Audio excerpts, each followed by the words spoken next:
Alors ce soir, on va parler donc dans ce cours sur le thème des deux serpents, les deux fonctions de la guerre des serpents. C'est ce qu'on pourra appeler donc le principe qui va l'antidote, si vous voulez. L'antidote, c'est quelque chose d'absolument surprenant dans le texte. Donc j'ai choisi ce soir de vous parler de ce récit où Moïse va donc dresser un serpent et ceux qui regarderont le serpent seront guéris ou ne seront pas atteints. Donc voilà un peu le thème de ce que nous allons faire ce soir. Nous allons donc lire ensemble ce court texte, mais ça vaut la peine de le lire depuis le début et d'expliquer. Et nous commençons la lecture à partir du chapitre 1 et du chapitre 21 et du verset 1 du livre des Nombres. D'accord ? Nombres. Je vous laisse le temps de prendre et nous allons commencer la lecture jusqu'au verset 9. C'est pas très long, mais il faut quand même lire l'ensemble pour comprendre le texte. Donc je vous laisse prendre et nous commençons. Ça va, vous avez prêts ? D'accord, tout le monde est prêt ? Ça va, c'est parfait. Voilà, je commence. Le roi Arad cananéen qui habitait le Midi apprit qu'Israël venait par le chemin d'Atarim. Il combattit Israël et emmena des prisonniers. Alors Israël fit un vœu à l'Éternel. Écoutez, c'est très important. Israël fit un vœu à l'Éternel. Et il dit, si tu livres ce peuple entre mes mains, je dévouerai ces villes par interdit. L'Éternel entendit la voix d'Israël et livra les Cananéens. On les dévoua par interdit, eux et leurs villes, et l'on nomma ce lieu Rahma. D'accord ? On continue. Ils partirent de la montagne de Hor par le chemin de la mer Rouge, ou, traduit littéralement, la mer des joncs, Yam Souf. On traduit la mer Rouge, je suppose, c'est la couleur à cause des joncs, je ne sais pas. Le peuple s'impatienta en route et parla contre Dieu et contre Moshe. Pourquoi nous avez-vous fait monter hors d'Égypte pour que nous mourions dans ce désert ? Il n'y a point de pain et il n'y a point d'eau. Et notre âme est dégoûtée de cette misérable nourriture. Alors l'Éternel envoya contre le peuple des serpents brûlants. Ils mordirent le peuple et il mourut beaucoup de gens en Israël. Le peuple vint à Moïse et dit, « Nous avons péché, car nous avons parlé contre l'Éternel et contre toi. Prie l'Éternel afin qu'il éloigne de nous ces serpents. » Moïse pria pour le peuple. L'Éternel dit à Moshe, « Fais-toi un serpent brûlant et place-le sur une perche. Quiconque aura été mordu et le regardera conservera la vie. » Moïse fit un serpent d'airain ou de cuivre et le plaça sur une perche. Et quiconque avait été mordu par un serpent et regardait le serpent d'airain conservait la vie. Voilà un texte que tous connaissent et c'est pourquoi lorsque j'ai relu ce texte dimanche matin, j'étais en ligne avec un de mes amis qui fait un culte le dimanche matin, ils sont quelques-uns et j'aime me connecter avec eux et les écouter. Et cette idée est venue à moi lorsqu'on parlait de cela. Il nous parlait du miracle. Et je vais vous expliquer ici dans le texte hébreu comment il faut le lire. Enfin, une des façons tout du moins de le lire. Donc, pour comprendre bien le texte, il faut comprendre tout le contexte. Le contexte est important parce que si on n'a pas une idée de ce qui précède, il est absolument très compliqué de comprendre la suite du texte. Nous avons lu dès le départ que le peuple d'Israël était en guerre. Vous avez remarqué combien le peuple d'Israël peut être en guerre avec ses ennemis. Ici, en l'occurrence, le roi des Cananéens, Arad, qui est en guerre contre Israël, et il va même jusque gagner la bataille et faire des prisonniers. Et vous savez, c'est au moment où le peuple d'Israël voit qu'il est en train de perdre, souvent c'est ainsi que ça se passe, et on le remarque, il crie à l'Éternel. Ils vont lever la voix à l'Éternel et ils vont demander à l'Éternel, libère-nous. Et ici, ils vont aller très loin dans ce qu'ils vont dire. Ils ne vont pas simplement dire libère-nous, libère-nous. Ils dirent ceci, Israël fit un vœu à l'Éternel. Il fit un vœu, c'est-à-dire ils se sont engagés complètement. La Bible nous enseigne de ne pas faire des vœux n'importe comment. Lorsque nous avons fait un vœu doit être tenu. Si tu fais un vœu à l'Éternel, il faut que tu tiennes le vœu que tu as fait à l'Éternel. C'est absolument important. Israël va être complètement engagé dans ce vœu et ils vont dire à l'Éternel, si tu nous délivres, si tu livres ce peuple entre nos mains, d'accord, si tu livres ce peuple entre mes mains, je dévouerai ces villes par interdit. C'est-à-dire qu'ils ne pourront plus absolument rien faire. Ils seront eux-mêmes, je dirais, leurs prisonniers de leur attitude et de leur acte. Ainsi, le peuple d'Israël est véritablement engagé. Nous ne devons jamais oublier qu'un engagement avec Dieu est quelque chose que Dieu prend au sérieux.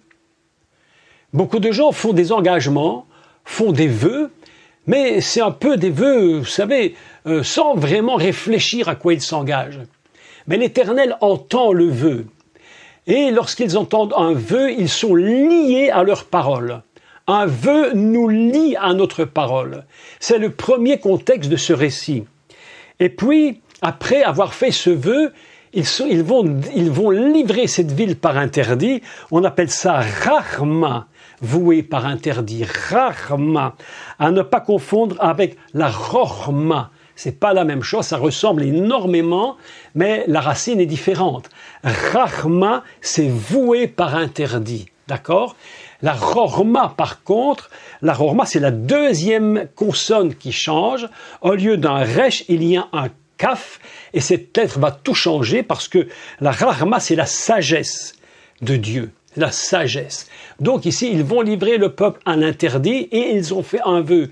Leur vie et leur âme, leur esprit, leur parole est liée avec l'Éternel. Mais dès le moment où on a l'impression que le peuple d'Israël, dès l'instant où il fait ce vœu et où Dieu répond, il passe à autre chose. Et la deuxième partie du texte est absolument dramatique. Parce qu'il est écrit qu'ils partirent de la montagne vers le chemin de la mer Rouge et ils font le chemin inverse. Rachid nous explique qu'ils sont retournés en arrière et qu'ils ont fait les 7 étapes qu'ils avaient fait pour venir. Et le peuple est désespéré, il se dit, mais comment nous pouvons faire retourner là où nos pères sont retournés? Cette étape, c'est terrible, c'est comme si le principe de construction divin était en train d'aller à rebours. Et le peuple est désespéré. Et le peuple est complètement, j'allais dire, la Torah nous enseigne que leur âme, il dit, l'âme du peuple fut découragée. On appelle ça vatiksar. Vatiksar, c'est l'idée d'un peuple qui est une âme qui est vraiment découragée, qui est rétrécie à l'extrême. Et le texte nous dit que l'âme du peuple, c'est très intéressant parce que il ne dit pas que quelques-uns dans le peuple étaient découragés. Il ne dit pas que l'âme de quelques-uns, mais il dit l'âme du peuple. Ça veut dire que tout le peuple est engagé dans ce retour. Tout le peuple, il est comme une seule unité. Vous avez remarqué que lorsque l'on parle d'Israël, Dieu prend Israël comme une unité. Il dit c'est mon fils. Il dit c'est mon épouse. Le peuple est devenu un. Et ici, le peuple est une unité découragée. Et tout le peuple part avec une âme vraiment qui est lasse. Vous avez remarqué que lorsque notre âme est lassée, ou lorsque nous avons l'impression de ne plus avancer. Le pire, c'est lorsque nous avons l'impression de retourner en arrière. Et lorsque nous avons l'impression de repartir en arrière, alors notre âme est vraiment découragée. Et même si nous avons fait des vœux à l'Éternel, si nous avons gagné des batailles, que lorsque ton âme est découragée, lorsque Israël se trouve dans ce découragement profond, lorsque son âme est en train de se rétrécir comme peau de chagrin, alors ils vont se lever contre Dieu, ils vont trouver une raison pour dire à Dieu, mais comment est-ce possible? Et le texte est terrible parce qu'il dit ceci, l'Éternel, il parla contre Dieu et contre Moïse. Pourquoi nous avez-vous fait monter d'Égypte? Pour que nous mourions dans le désert. En réalité, pour que l'Éternel nous tue. Les maîtres d'Israël nous enseignent cette idée absolument importante et ils disent, c'est probablement le plus grand péché qu'Israël n'a jamais commis. Dire « je vous ai sorti d'Égypte pour vous faire mourir », ça atteint un niveau absolument terrible. Et le peuple est en train de se lever et ils vont, j'allais dire, fusionner le serviteur Moshe avec Dieu lui-même. Nous avons ici une leçon qui est très importante à apprendre. C'est même si nous sommes découragés, même si l'âme se décourage, même si on a l'impression de se rétrécir, même si on a l'impression que nous retournons en arrière, attention à nos paroles. Et là, le peuple d'Israël est en train de parler contre l'Éternel et contre Moïse, et ils ne font plus qu'un. Dieu veut nous tuer. L'Éternel veut nous tuer. Toi, Moïse, tu nous as sortis dans la même idée de nous tuer. Mes amis, c'est un péché terrible. Alors que Dieu a sorti son peuple d'Israël pour lui justement le faire rentrer dans la terre de la promesse. Vous savez combien c'était compliqué pour Israël de passer le désert pendant ces 40 années de désert. Et le peuple est complètement désespéré. Parfois, l'objectif paraît tellement loin, l'Éternel nous a parlé, et pourtant l'objectif est si loin, on se dit mais on ne va pas y arriver. On ne va pas y arriver. Et c'est à ce moment-là que le peuple aurait dû être très prudent sur ses déclarations. Et là, lorsque l'Éternel entend ça, alors va venir un véritable problème. Et c'est pourquoi, lorsque l'Éternel voit le comportement du peuple, ils vont lui dire, mais le pain que nous mangeons, mais le pain que tu nous donnes, cette manne que tu nous donnes, mais c'est une nourriture qui n'a plus rien de convenable pour nous. On en a assez de cette nourriture. Ce qui est très étrange dans ce texte, ou plutôt assez significatif plutôt, c'est que ici il est question du pain, de la nourriture. Nous avons un pain qui nous fatigue. Nous avons un pain dont nous ne voulons plus. Nous en avons assez. Et ils vont même aller jusqu'à dire, je retrouve le texte, l'endroit, il n'y a point de pain, il n'y a point d'eau.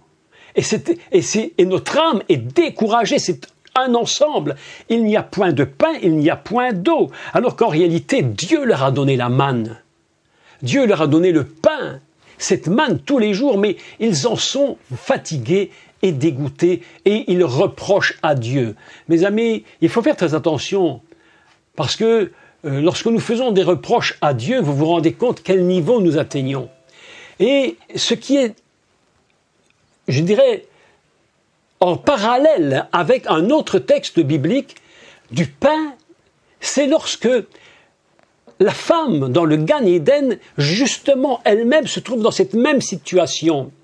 Une question de nourriture. Une question de nourriture. Dieu avait dit, tu peux manger de tous les arbres, mais celui-là, tu n'en mangeras pas. Et voilà que quelque chose est en train de se produire. On a l'impression que la femme se tourne vers l'arbre de la connaissance du bien et du mal, comme si le reste que Dieu leur avait donné n'était pas suffisant. N'est pas suffisant. Tu nous as donné tout, sauf celui-là, mais justement, c'est celui-là que je veux. C'est un autre que je veux. Je veux autre chose comme pain. Et c'est surprenant parce que lorsqu'on réfléchit sur le texte, je crois que c'est dans Jérémie, si je ne me trompe, lorsqu'il parle de l'arbre de la vie, n'est-ce pas, Etz Hachaim, il dit que son fruit s'appelle, on appelle ça Belarmo. Belarmo, que d'ailleurs, je crois même que Chouraki a très bien traduit en traduisant l'arbre avec son pain.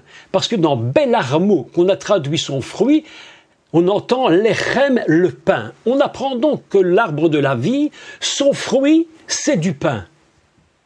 Et Belarmo, ce qui est surprenant, c'est que si vous tirez la dernière consonne O, vous lisez un mot qui est Bethléem. Bethléem. Alors c'est quand même surprenant. Il y a comme ça dans ce texte une idée très surprenante, où la femme, on a l'impression qu'elle veut autre chose que ce que Dieu lui donne. Il lui a donné l'arbre de la vie, elle lui a donné tous les arbres, mais intervient le serpent. Intervient le serpent. Et à ce moment-là, ses yeux sont véritablement fixés sur l'arbre de la connaissance du bien et du mal, et c'est là que le serpent va faire la guerre. Nous sommes dans ce texte dans une idée absolument, il me semble-t-il, avec des résurgences d'idées là. Et c'est pourquoi le texte nous dit, nous sommes dégoûtés de cette eau, nous sommes dégoûtés de cette misérable nourriture. Vous imaginez, lorsque Dieu te donne quelque chose et que tu dis que c'est misérable, alors que précédemment, juste avant, tu avais fait un vœu à l'Éternel. Mes amis, là c'est terrible. Et l'Éternel entend ce qui se dit. Et il va se produire quelque chose de dramatique. Alors l'Éternel envoya contre le peuple des serpents brûlants. J'aimerais ici que nous parlions, évidemment, de ce texte des serpents, parce que nous sommes dans un texte absolument surprenant. C'est pourquoi j'avais écrit dans le titre « L'antidote » ou « La guerre des serpents ». Si tu regardes en haut au serpent, comme Moshe va mettre sur la perche, tu seras guéri. Et pourtant, ce sont des serpents qui te mordent. Donc, nous ne devons pas oublier une première chose très importante dans ce cours et dans cette étude, c'est que le mot « Mashiach » et que le mot « Narash » a la même valeur. 358. Alors, c'est surprenant parce qu'on dit comment le serpent peut-il avoir une même valeur dans son poids de mots que le mot Mashiach.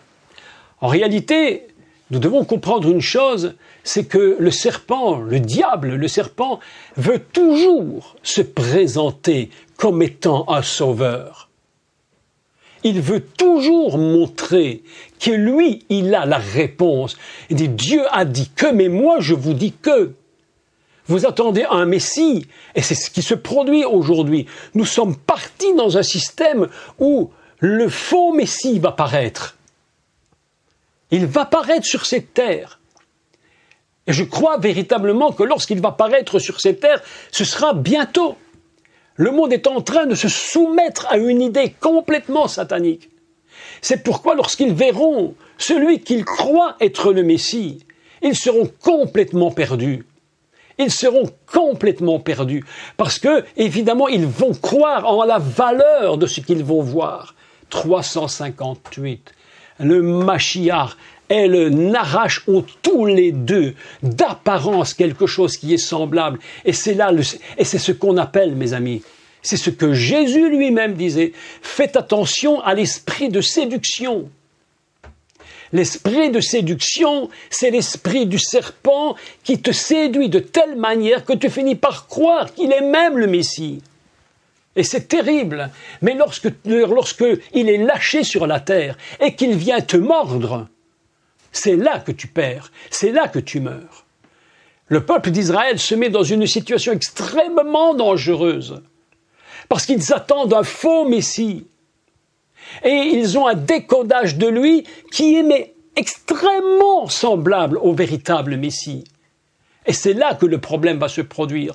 Lorsque le monde aura besoin d'un libérateur, ils vont dire c'est lui, croyant qu'il est le sauveur. Et en réalité, ils seront complètement perdus. Et ici, dans ce texte, il y a un problème terrible qui se produit, c'est que le peuple d'Israël se révolte contre Dieu. Le peuple d'Israël se retourne contre le pain. Et le Mashiach dit que ce pain, cette manne, c'est celle qui est venue du ciel. Et j'avais fait un cours d'ailleurs qui s'appelait, si vous vous souvenez bien, de Manu à Miata, ça s'appelait. De la manne à qui je suis. Et voilà que le peuple d'Israël, qui a reçu la bénédiction de Dieu, est en train de mépriser la bénédiction. Et quand tu méprises la bénédiction, alors Dieu dit, il va falloir que je fasse quelque chose. Et Dieu va être extrêmement sévère. Quelqu'un m'a écrit il y a quelques jours sur Internet, « Non, vous avez tort, Dieu n'est pas un Dieu qui fait des reproches. » On m'a dit, Dieu c'est un Dieu d'amour, de compassion, Dieu ne reproche rien. Mes amis, je vous dis que Dieu reproche.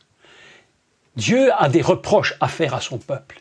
Lisez seulement les débuts de l'Apocalypse. Les 7 églises. Ce qui est surprenant dans ces 7 églises, c'est qu'il parle à chacune en particulier, mais il termine toujours en disant « Voici ce que l'Esprit dit aux églises » et non pas à l'Église seule, pas à la Odyssée seule, pas à d'autres églises seules. Voici ce que l'Esprit dit aux églises, c'est-à-dire qu'il y a une totalité. Et mes amis, voilà ce que le Seigneur est en train de dire. Il dit, puisque vous n'avez pas écouté ma voix, puisque vous n'avez pas reconnu la bénédiction, eh bien je vais mettre une sentence sur vous. C'est pourquoi celui qui croit que Dieu ne fait pas de reproches se trompe. Ce que j'ai contre toi, dit l'Éternel, c'est que tu as oublié ton premier amour. Ce que j'ai contre toi, c'est que tu as de la puissance. Oui, tu as été fidèle, mais tu n'as pas de puissance.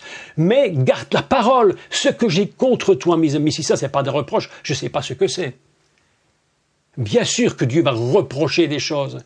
Et il va nous dire, mais change-toi, mais change ton comportement, rétablis ton erreur. Et alors je te donnerai la couronne de vie, je te conduirai dans le Gan Eden. Il va même jusqu'à le dire à l'église, je te mettrai dans le paradis, c'est-à-dire dans le Gan, si tu reviens, si tu rétablis l'échec de ta vie, l'échec du peuple. Mes amis, le peuple d'Israël s'est levé contre Dieu. Il s'est levé contre Moïse, il les a mis ensemble, il en a fait une unité.